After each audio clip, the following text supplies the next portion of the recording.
Item ಯಾವುದೇ ಇರಲಿ try ಮಾಡಿ ಆಚಿ ಚಿಕನ್ ಮಸಾಲಾ. 7 ಮಂದಿ ಬಲಿ ಪಡೆದ ಬೌರಿಂಗ್ ಆಸ್ಪತ್ರೆ ಗೋಡೆ ಕುಸಿತ ಕೇಸ್ಗೆ ಸಂಬಂಧಪಟ್ಟಂತೆ ಜಿಲ್ಲಾಧಿಕಾರಿ ಜಗದೀಶ್ ಸರ್ಕಾರಕ್ಕೆ ತನಿಖಾ ವರದಿಯನ್ನ ಸಲ್ಲಿಸಿದ್ದಾರೆ. ದುರಂತಕ್ಕೆ ಆಸ್ಪತ್ರೆ ಮಂಡಳಿಯ ನಿರ್ಲಕ್ಷ್ಯವೇ ಕಾರಣ ಅಂತ ಹೇಳಲಾಗ್ತಾ ಇದೆ. ಆರೋಗ್ಯ ಇಲಾಖೆ ಇಂಜಿನಿಯರ್ ಅವರು ಈ ಒಂದು ಗುತ್ತಿಗೆದಾರರ ನಿರ್ಲಕ್ಷ್ಯದಿಂದಾಗಿ ಇದು ಸಂಭವಿಸಿದೆ ಅಂತ ಹೇಳಲಾಗ್ತಾ ಇದೆ. ಗೋಡೆ ಪಕ್ಕದಲ್ಲಿ 6 ಅಡಿ ಮಣ್ಣು ಸುರಿದ ಕಾರಣ ಗೋಡೆ ಕುಸಿತವಾಗಿದೆ ಅಂತ ಹೇಳಲಾಗ್ತಾ ಇದೆ. ಕ್ರಿಕೆಟ್ ನೆಟ್ ನಿರ್ಮಿಸೋದಕ್ಕೆ ಆಸ್ಪತ್ರೆ ಮಂಡಳಿ ಮುಂದಾಗಿತ್ತು. ಸಿಎಸ್ಎಫ್ ನಿಧಿಯಡಿ ಕ್ರಿಕೆಟ್ ನೆಟ್ ನಿರ್ಮಾಣಕ್ಕೆ ಮಂಡಳಿ ಮುಂದಾಗಿತ್ತು. ಹಾಗಾಗಿ ಸ್ಟೇಡಿಯಂ ಮಾದರಿಯ ವ್ಯವಸ್ಥೆಗಾಗಿ ಮಣ್ಣು ಸುರಿಯಲಾಗಿತ್ತು. ಮಣ್ಣಿನ ಒತ್ತಡಕ್ಕೆ ಬೌರಿಂಗ್ ಗೋಡೆ ಕುಸಿದು ಬಿದ್ದಿದೆ ಅಂತ ಹೇಳಲಾಗ್ತಾ ಇದೆ.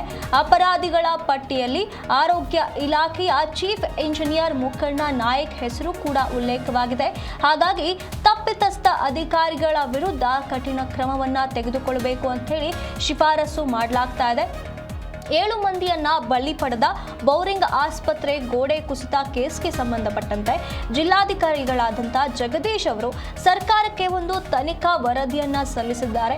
ಈ ಒಂದು ವರದಿಯಲ್ಲಿ ಸಂಪೂರ್ಣವಾಗಿ ಮಾಹಿತಿಯನ್ನ ನೀಡಲಾಗಿದೆ.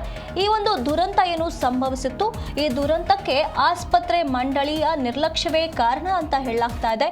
ಇಲ್ಲಿ ಆರೋಗ್ಯ ಇಲಾಖೆಯ ಇಂಜಿನಿಯರ್ ಮತ್ತು ಗುತ್ತಿಗೆದಾರರ ನಿರ್ಲಕ್ಷ್ಯದಿಂದ ಈ ಗೋಡೆ ಕುಸಿತವಾಗಿ 7 ಮಂದಿ ಸಾವನ್ನಪ್ಪಿದ್ದಾರೆ ಅಂತ ಹೇಳಿ ಆರೋಪ ಮಾಡಲಾಗ್ತಾ ಇದೆ.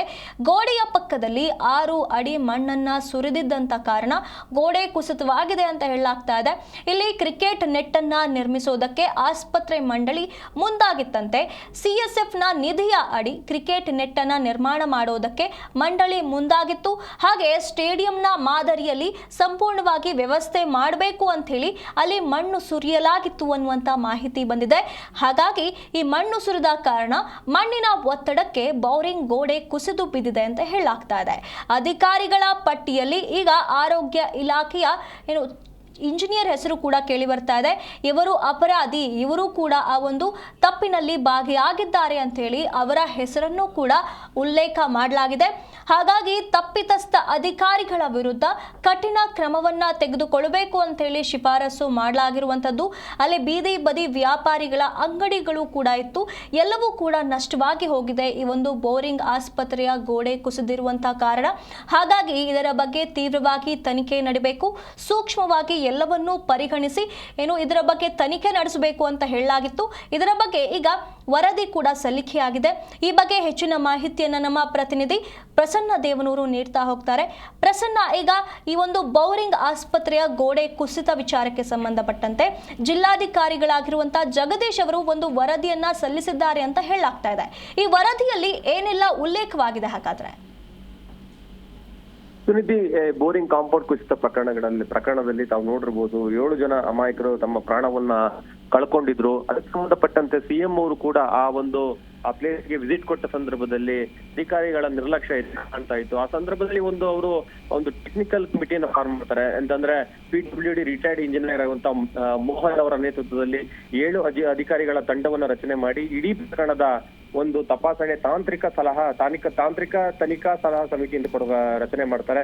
ಈ ಟೆಕ್ನಿಕಲ್ ಕಮಿಟಿ ಏನ್ ಮಾಡ್ತದೆ, ಅಲ್ಲಿ ಆ ಪ್ಲೇಸಿಗೆ ಹೋಗಿ ಸಂಪೂರ್ಣವಾಗಿ ಯಾಕೆ ಕಾಂಪೌಂಡ್ ಕುಸಿತ ಆಯಿತು ಅಥವಾ ಯಾವಾಗ ನಿರ್ಮಾಣ ಆಗಿತ್ತು, ಈ ಕಾಂಪೌಂಡ್ ನ ಕುಸಿತಕ್ಕೆ ಕಾರಣ ಏನು ಸಂಬಂಧಪಟ್ಟಂತೆ ತಾಂತ್ರಿಕವಾದಂತಹ ಒಂದು ಎಲ್ಲ ಅಂಶಗಳನ್ನ ಪರಿಗಣನೆಗೆ ತೆಗೆದುಕೊಂಡು ಎನ್ಕ್ವೈರಿ ಮಾಡುತ್ತೆ.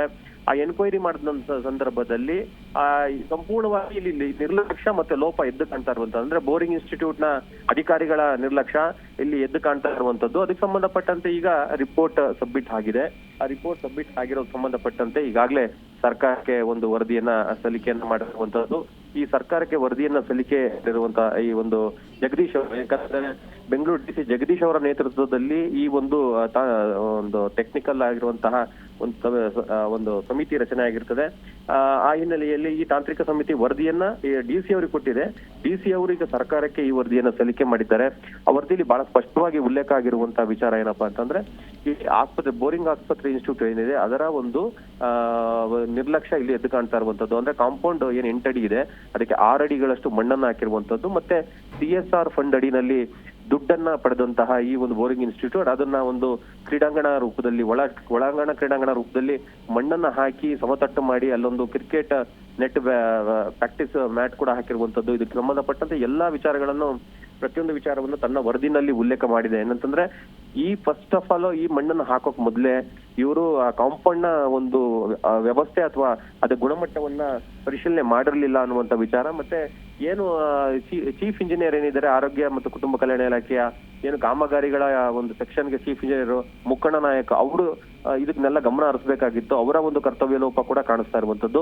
GBA ಇಬ್ಬರು ಅಧಿಕಾರಿಗಳು ಮತ್ತು ಆರೋಗ್ಯ ಇಲಾಖೆಯ ಇಬ್ಬರು ಅಧಿಕಾರಿಗಳ ವಿರುದ್ಧ ಈಗ ಇದಕ್ಕೆ ಸಂಬಂಧಪಟ್ಟಂಗೆ ಅಮಾನತ್ ಆಗಿದ್ರಲ್ಲ ಅವ್ರ ಮೇಲೂ ಕೂಡ ಆಕ್ಷನ್ಗೆ ಈ ಒಂದು ಇದು ಅವರ ಒಂದು ನಿರ್ಲಕ್ಷ್ಯದಲ್ಲಿ ಇದೆ ಅನ್ನುವಂತ ವಿಚಾರವನ್ನು ಕೂಡ ಈ ಒಂದು ಕಮಿಟಿ ತನ್ನ ವರದಿನಲ್ಲಿ ಒಂದು ಸಲ್ಲಿಕೆಯನ್ನ ಮಾಡಿರುವಂತದ್ದು.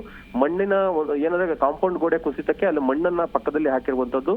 ಆ ಕಾಂಪೌಂಡ್ ನ ಒಂದು ಸ್ಟ್ರೆಂತ್ ಅನ್ನ ಗಮನ ಇಟ್ಕೊಳ್ದಲೆ ಅದರ ಒಂದು ಗುಣಮಟ್ಟವನ್ನು ಗಮನದಲ್ಲಿ ಇಟ್ಕೊಳ್ಳೆ ಈ ರೀತಿಯಂತ ಒಂದು ಕಾಮಗಾರಿ ಕೆಲಸ ಆಗಿದೆ. ಆ ಹಿನ್ನೆಲೆಯಲ್ಲಿ ತರದ ಒಂದು ಘಟನೆಗೆ ಇದೇ ಪ್ರಮುಖವಾದ ಕಾರಣ ಎನ್ನುವಂತ ವಿಚಾರವನ್ನ ಇಲ್ಲಿ ಬಹಳ ಸ್ಪಷ್ಟವಾಗಿ ಅವರು ಈ ಒಂದು ತನಿಖಾ ವರದಿಯಲ್ಲಿ ಉಲ್ಲೇಖ ಮಾಡಿರುವಂತದ್ದು. ಈ ಅಧಿಕಾರಿಗಳ ವಿರುದ್ಧ ಮತ್ತಷ್ಟು ಕ್ರಮಕ್ಕೆ ಶಿಫಾರಸು ಕೂಡ ಮಾಡಿ ಈಗ ಈ ಒಂದು ವರದಿ ಸರ್ಕಾರದ ಕೈ ಸೇರಿದೆ. ಹಾಗಾಗಿ ಮುಂದೆ ಸರ್ಕಾರ ಯಾವ ರೀತಿ ಕ್ರಮ ಕೈಗೊಳ್ಳುತ್ತೆ ಅನ್ನೋದನ್ನ ನಾವು ಕಾದು ನೋಡ್ಬೇಕಾಗತ್ತೆ. ಧನ್ಯವಾದಗಳು ಪ್ರಸನ್ನ ನಿಮ್ಮೆಲ್ಲ ಮಾಹಿತಿಗಾಗಿ.